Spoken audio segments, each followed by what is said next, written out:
తెలంగాణ సమగ్రాభివృద్ధిని ఆకాంక్షించి చేపడుతున్న regional ring రోడ్డును దక్షిణ భాగం, ఉత్తర భాగం అంటూ వేర్వేరుగా చూడకుండా రెండింటిని కలిపి ఒకే నెంబర్ కేటాయించాలన్న ప్రతిపాదనకు జాతీయ రహదారుల శాఖ మంత్రి నితిన్ గడ్కరీ సూత్రప్రాయంగా ఆమోదం తెలిపారని ముఖ్యమంత్రి రేవంత్ రెడ్డి చెప్పారు.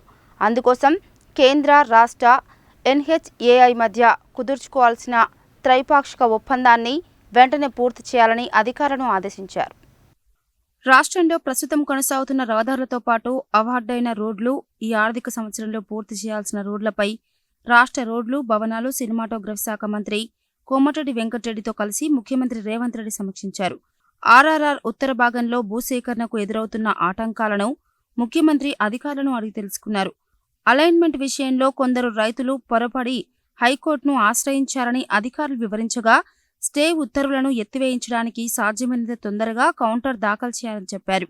రాష్ట్రంలో జాతీయ రహదారుల నిర్మాణంలో ఎదురవుతున్న న్యాయపరమైన చిక్కులతో పాటు అటవీ భూముల బదలాయింపు, ప్రత్యామ్నాయంగా ప్రభుత్వ భూముల కేటాయింపు, పరిహారం చెల్లింపు, ఇతర సాంకేతిక సమస్యలన్నింటిపైనా సమగ్రంగా సమీక్షించారు.